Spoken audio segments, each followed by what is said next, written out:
Le jour où j'ai compris que mon propre frère m'avait envoyé en prison, le sol s'est dérobé sous mes pieds.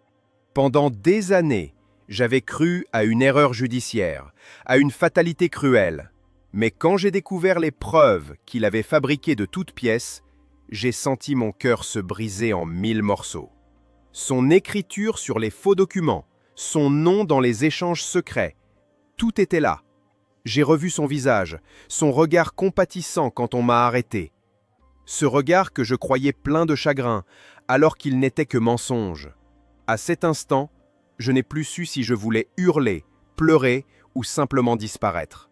Comment pardonner à celui qui m'a volé ma liberté, ma vie et ma foi en l'amour fraternel?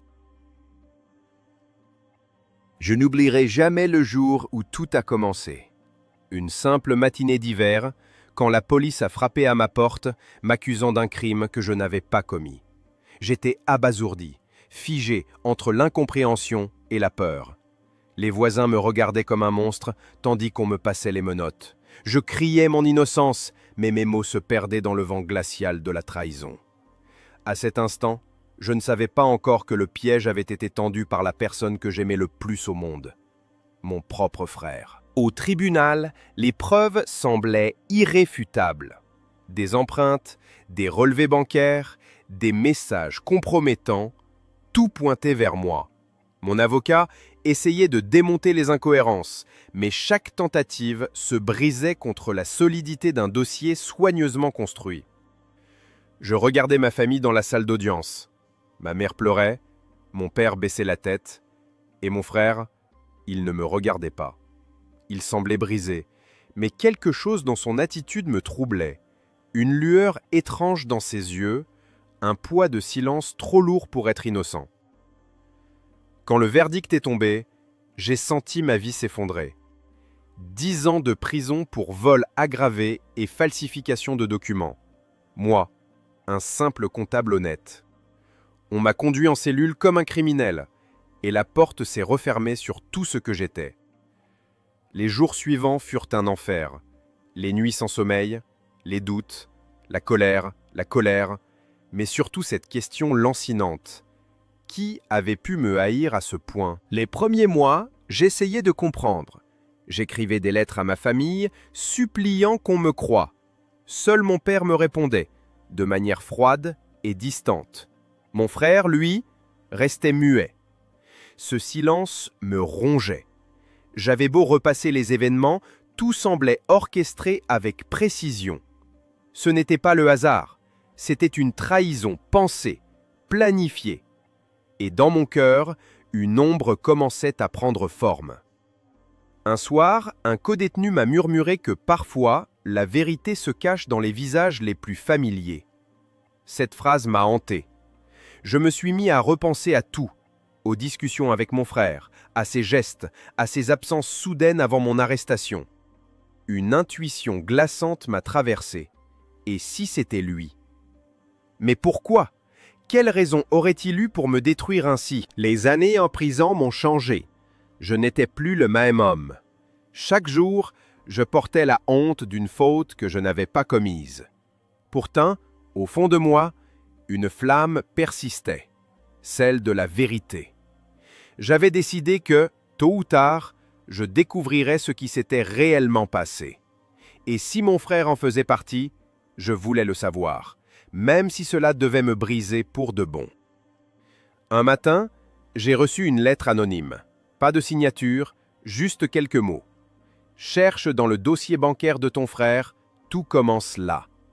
Mon cœur s'est emballé. Qui pouvait savoir? Était-ce un ancien collègue, un ami?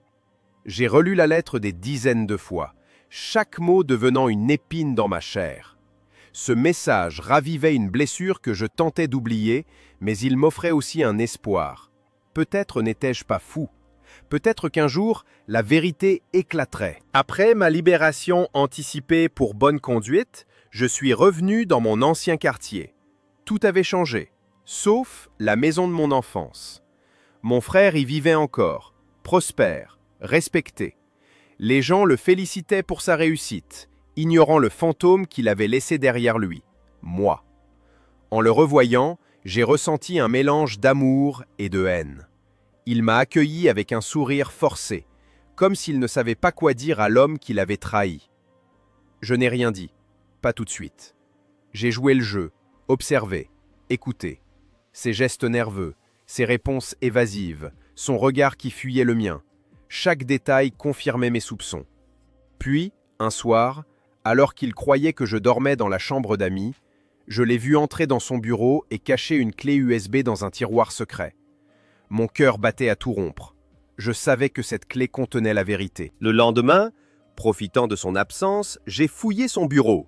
Ce que j'ai découvert a brisé le dernier morceau de mon âme. Des copies de documents falsifiés, des échanges de mails prouvant qu'il avait monté tout le plan. Mon frère, mon sang, celui que j'avais protégé toute ma vie, était le responsable de ma chute.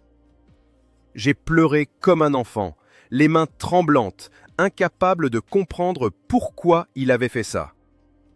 Le soir même, je l'ai confronté. Il a d'abord nié, évidemment, mais quand je lui ai montré les preuves, son visage a blêmi. Le masque est tombé. Il a baissé la tête, incapable de soutenir mon regard. Un long silence a envahi la pièce, seulement brisé par le bruit de ma respiration saccadée. J'ai senti en moi un mélange d'amour fraternel et de rage pure. Il avait pris 10 ans de ma vie, détruit ma réputation et brisé le cœur de nos parents. Il m'a finalement avoué tout, d'une voix tremblante. Il avait besoin d'argent. Il avait falsifié les comptes de notre entreprise commune et quand le scandale a éclaté, il avait choisi de me sacrifier pour sauver sa peau. Il pensait réparer les choses plus tard, mais tout lui avait échappé. J'écoutais sans dire un mot, chaque phrase frappant mon cœur comme une lame glacée. Mon frère m'avait vendu pour de l'argent. J'aurais pu hurler, le frapper, appeler la police, mais je n'en avais plus la force. La prison m'avait appris que la vengeance n'efface pas la douleur.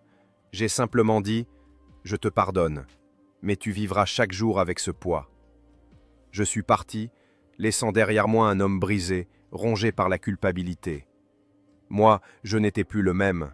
J'avais perdu mon frère, mais j'avais retrouvé ma dignité. Les jours suivants, j'ai tenté de reconstruire ma vie. Ce n'était pas facile. Les gens me regardaient encore avec méfiance. Mais j'ai appris à ne plus dépendre du regard des autres. J'étais libre, même si mes cicatrices restaient ouvertes. Et quelque part, dans le silence des nuits, je priais pour que mon frère trouve la paix, lui aussi. Un matin, j'ai reçu une enveloppe. À l'intérieur, une lettre de mon frère. Il s'excusait, disait vouloir se rendre à la police. Il avait joint un document confessant toute la vérité. En lisant ces mots, j'ai compris qu'il était enfin prêt à affronter ses démons. Ce jour-là, pour la première fois depuis longtemps, j'ai pleuré. Non pas de douleur, mais de soulagement. Quelques semaines plus tard, la justice a rouvert le dossier. Mon nom a été blanchi et les journaux ont raconté mon histoire. Mais la gloire n'avait aucun goût. Ce que j'avais perdu, aucun verdict ne pouvait me le rendre. Pourtant, je n'étais plus victime. J'étais un survivant, un témoin de la noirceur et de la lumière qui cohabitent dans le cœur humain. Je suis retourné voir mon frère une dernière fois, en prison cette fois-ci. Il était amaigri, le regard vide. Quand il m'a vu, il a éclaté en sanglots. Nous n'avons pas parlé longtemps, mais nos yeux ont dit ce que les mots ne pouvaient exprimer. J'ai posé ma main sur la sienne, il m'a murmuré « Je suis désolé ».